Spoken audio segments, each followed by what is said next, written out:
السلام عليكم، اهلا بحضراتكم في فيديو جديد على قناة ايزي كيتشن. طبعا مفيش حد فينا ما بيحبش المانجا. خلال الفيديو ده ان شاء الله هعرفكم احسن طريقة واسهل طريقة كمان تخزنوا بيها المانجا تقعد معاكم بدل السنة 2 و3 كمان. طبعا مش هتصدقوا ان المانجا اللي انتوا شايفينها قدامكم دي بقى لها اكتر من سنتين، اذا ما كانش كمان 3 سنين. حقيقي والله انا كنت ناسيها في الفريزر كده، ولما طلعتها انبهرت بالنتيجة والحمد لله. دي طريقتي اللي ما بغيرهاش من سنين طويلة. يلا بينا بقى اقول لكم ايه الطريقة بتاعتنا. بصوا ادي المانجايه بتاعتي اهي، طلعتها من الفريزر زي ما هي. بجد الحمد لله، يعني والله يعني هتشوفوا الفيديو كأن المانجا دي متخزنة بقالها شهور. ما شاء الله. المانجايه دي انا كنت ناسيها في الفريزر، وانا بدور كده لقيتها موجودة ففوجئت، يعني فقلت اكيد باظت لاني بقالها يعتبر اكتر من سنتين. بس دلوقتي هفتحها معاكم وهتشوفوا النتيجة. دي المانجايه اهي. انا بجيبها ما بغسلهاش ولا اي حاجه، يا دوبك بمسحها بس بفوطه كده ناشفه، ما بجيبش عليها ميه خالص. ولما بقى بتتفرز واخرجها اشطفها شطفه بسيطه كده. بصوا وزنها قد ايه. ما شاء الله، يعني معديه الكيلو، حوالي كيلو وربع. هي صنف المانجا ده بيبقى حجمه كبير كده. الصنف ده اسمه دبشه، معروف، بس اسألوا عنه، حلو قوي للتفريز. البذرة بتاعته صغيرة ورفيعة، والقشرة بتاعته رفيعة، وطعمها مسكر وحلو جدا، ولونها حلو، والألياف فيها كمان قليلة. هتشوفوا معايا دلوقتي لونها من جوه عامل ازاي. دي أحسن نوع تقريبا تخزنه. وتقريبا كل حجمها بيبقى كبير كده، بتعدي مثلا الكيلو أو ممكن كمان تعدي كيلو ونص. انا دلوقتي شلت القشره الرفيعه وهوريها برضو. هوريكم دلوقتي وانا برضو بعملها كده بجرودها. بصوا شكلها من جوه عامل ازاي. حلوه جدا، ولا غمقت ولا باظت ولا طريت ولا اي حاجه، زي ما انتم شايفين ما شاء الله. كانها لسه طازه متخزنه مثلا بقالها شهر ولا حاجه. انا بصراحه اتفاجئت جدا من النتيجه، الحمد لله ما باظتش ولا جرى لها حاجه. شايفين طالعه القطعه زي ما هي ازاي. بصوا شرايح شرايح كده حلوه قوي. عشان كده انا ما بغيرش النوع ده خالص في التخزين، كل سنه بخزن منه الحمد لله. ولو انتم مش لاقيين النوع ده، ممكن تخزنوا كمان الزبديه، بتدي نتيجه حلوه، بس طعمها بيبقى اقل قوه من دي يعني.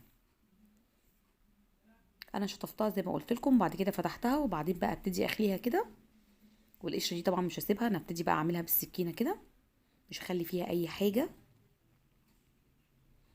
بصوا كده اهو، حتى يعني بتتشال معايا من القشره بكل سهوله، والقشره رفيعه قوي، يعني هتصفي معاكم لحم كتير. وده الغرض من الاصناف اللي احنا بنخزنها، تصفي معانا لحم كتير، ما يكونش البذره كبيره وما يكونش القشر تخين. بصوا هتقطع شرايح ازاي، هتديني كمية حلوة يعني. هعمل منها 3 4 مرات كده، لانها حجمها كبير اصلا زي ما انتم شايفين. انا في المعتاد يعني بخزن المانجا من الموسم للموسم، اطلعها في رمضان في وقت كده ما يكونش فيه مانجا ولا حاجة. بس بصراحة دي كانت تايهة مني كده، وفوجئت بالنتيجة دي والحمد لله ما جرالهاش اي حاجة. انا قلت هجربها، لو طعمها اتغير او لونها اتغير هتترمي طبعا، لكن ما شاء الله لقيتها زي ما هي. عشان كده انا عملت معاكم الفيديو ده، عشان تستفيدوا من الطريقه اللي بخزن بيها. انا ما بحبش اقطعها، انا بحب اشيلها كده بقشرتها زي ما هي. طبعا يعني مهما عملنا مش هنعمل لها غطاء او كفر زي اللي ربنا خلقه بيها. انا بحب اسيبها بالغطاء اللي ربنا خلقها بيه كده، ما بغيرش ولا بحطه في كيس ولا حاجه. زي ما هي كده يا دوبك، بس زي ما قلت لكم بفوطه ناشفه، وبعدين احطها في كيس محكم او ممكن في ستريتش، وتتشال زي ما هي الواحده بوحدتها كده، وتطلع مجمده كده يا دوبك.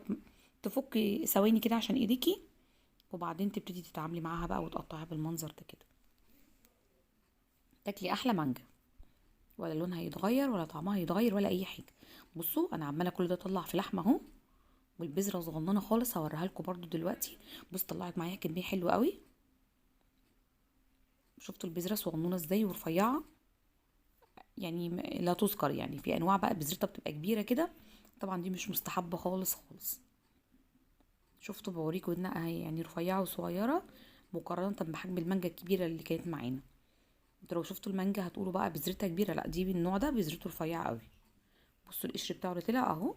طبعا انا شلت كل اللحم اللي فيه، وقشرها رقيق زي ما انتوا شايفين كده، وده الهدف من اصناف المانجا اللي بتتخزن، عشان ما تهدرش معاكي كتير يعني. دي الحاجات اللي طلعت. حاجات بسيطه جدا لا تذكر. وكل اللي طلع بقى معايا كميه حلوه قوي من اللحم المانجا زي ما انتم شايفين كده. بصوا حتى رغم انها قعدت مده طويله جدا في الفريزر، ولكن لسه محتفظه بقوامها، ولا طريت بقى ولا اتحولت لميه كده زي الانواع اللي بنشوفها، ولا اي حاجه خالص. النوع اللي يلي ده في التخزين زي ما قلت لكم الزبديه برضو، والكيت كمان. الانواع دي تبقى حلوه قوي. ولكن ما حدش يخزن النوع السكري يا جماعه، لانه بعد ما بيخرج من الفريزر بيبقى عامل زي الميه كده سائل، والعصير بتاعه بيبقى خفيف خالص، فمش مستحب خالص. انا هحط كمان كده في علب، لان الكميه دي كبيره. هحط العلب دي مثلا استخدمها خلال شهر ولا حاجه، مش هقعدها كتير، عشان اعمل يعني ايه على قد الكميه اللي انا عايزاها بالظبط. دي هشيلها زي ما هي في الفريزر كده، وهوريكم بقى دلوقتي انا لما اعملها في الخلاط العصير هيبقى قوامه ايه ولونه ايه وشكله. انا ضربتها كده، بحط ميه خفيف خالص وسكر خفيف، لاني ما بحبهاش خفيفه ولا مسكره قوي. تمام زي ما انتم شايفين كده. هوريكم بقى القوام. ما شاء الله بصوا حلوه قوي قوي. حتى يعني لو زودتوا كميه الميه شويه وانتوا بتضربوا العصير، برضو بتفضل هي تقيله محتفظه بقوامها، لان هي نوعها كده، نوعها القوام بتاعها تقيل.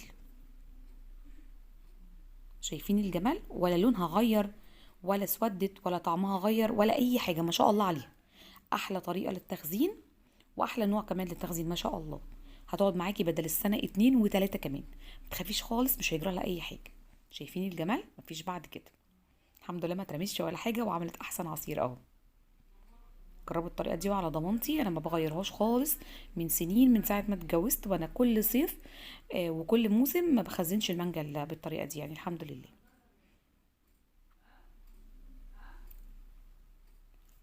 اللي وصل بقى لحد هنا معايا وعجبه الطريقه، يا ريت تعملوا لايك للفيديو يا جماعه. ليه ما بتعملوش لايك؟ يعني ليه بتشوفوا الفيديو وما تشجعونيش بلايك في الفيديو عشان يرفع المشاهدات معايا؟ من فضلكم اعملوا لايك، واللي مشتركش في القناه يشترك. ويا رب الوصفه تعجبكم.